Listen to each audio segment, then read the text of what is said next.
I really like this camera. I waited for it 4 months on pre-order. I gladly paid the tariff price. Maybe not gladly, but I paid it. I got the camera about 2 weeks ago now, and it's locked up on me 3 times. I contacted Blackmagic and they said it sounds like a hardware issue, but I should send it back to B&H or RMA it to them if I'm outside of my return window.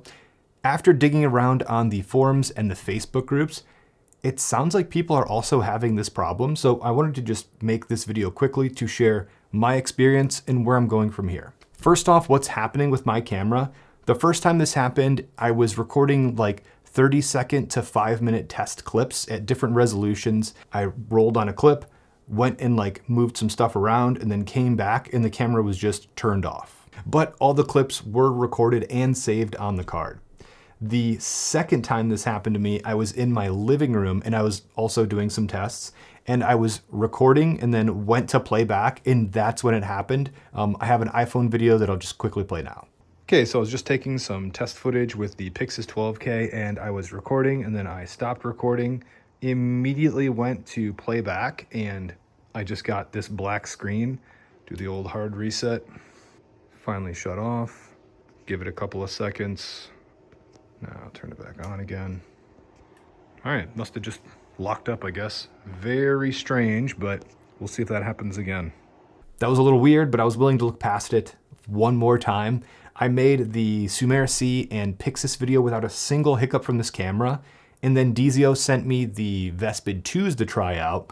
I put the lens on here. First clip I recorded, it completely locked up again. Again, I made an iPhone video of that. Ironically, it was in the same spot as the first one. So unfortunately, it just happened again. My Pyxis 12k locked up. I was shooting some test footage with the Vespid 2s versus the Vespid 1s, and the camera just completely locked up, and I was going to record a clip, and then again, I hit playback and it just locked up completely. So unfortunately, I think I'm gonna have to box this camera up and send it back. Blackmagic support is fantastic. I've been on this kick lately where if I can't Google my way out of a situation, I'll just pick up the phone and call a support number. And usually that solves issues pretty quick. And Blackmagic was no exception. Their phone service was actually pretty great. I was third in line and it took me about 5 minutes before Byron picked up the phone. And I explained to him what I just told you guys. My camera's locking up. And he said, I don't have your camera in front of me. I can't give you like an accurate diagnosis, but it sounds like it is some kind of a hardware issue, and it sounds like it's overheating and maybe turning off. So it could be an issue with the fan, which kind of would make sense because in my first impressions video, I noted how loud this fan actually was. I actually had to turn the camera off when I was recording because the fan was so loud. I saw the levels on my recorder over here. Now this is what it sounds like next to the mic. For reference, this is what the Pyxis 6k sounds like.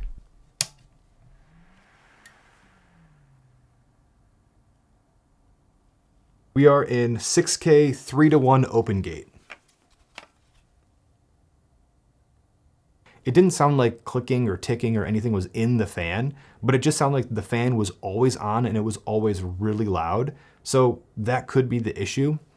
Also, he said it could be a media issue if you're not using approved cards that are fast enough to handle the data. I am using a approved OWC Type B Atlas card, and I've done the health checks on their Energize software. I've rolled on like hour-long 12K clips, completely filled up the card, deleted it, and then rolled again on it, and the hour-long clip wouldn't have any issues. And then a 30-second clip or like under 5-minute clip would have the issues. So I was in my 68-degree living room. It's like cooling down in Ohio right now, so I don't think the overheating was the issue, and I don't think the card was the issue. I'm no technician here. Byron is smarter than I am. He probably knows something I don't, but something is wrong with this camera. He asked if I wanted to RMA and like start that process. He said it would be about 10 business days to whenever he received the camera to get it back to me or like fixed. That's the typical turnaround time. Could be more, it could be less. Again, he doesn't have the camera in front of him to like give an accurate diagnosis, but he did say it would be faster for me to, if I was still in my return window, send it back to the manufacturer and then have them exchange or refund it, and then just buy another one. In this case, where I live in Ohio, B&H will get me a camera in 2 days. Speaking of B&H, one tough lesson that I did learn is if you're going to buy a pre-order camera and you're buying accessories with it, make sure you select ship all items together and not ship items as fast as you can. I am able to return my camera because it's in the 30-day window from when I received it, but my accessories are well past the return window and I can't return any of my accessories. All in, I spent $7,513.63, and that was the Pyxis, the 1 terabyte OWC card, the Tilta Pro kit, DZO Film PL to L adapter, XLCS monitor cable, and the Pyxis monitor. And I also bought the Sennheiser MKE 400 for the Pyxis that I'm actually going to keep. And thank you guys for that recommendation. On my Pyxis rolling shutter video, I mentioned how much I dislike the internal microphones on here. You guys recommended the MKE 400 for an on-camera mic, and I absolutely love this mic. Even if I sell everything else, I'm holding on to that microphone. I already started the return. I'm going to wait a while before I pick up another Pyxis 12k or sell the accessories and maybe put it towards another camera.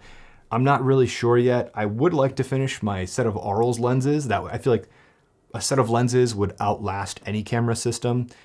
A Lumix camera would be nice for their open gate though. The project I bought this for, I needed to shoot in 16:9 and 9:16. The open gate was going to be great, but I already started that today on my Sony cameras because this camera has to go back.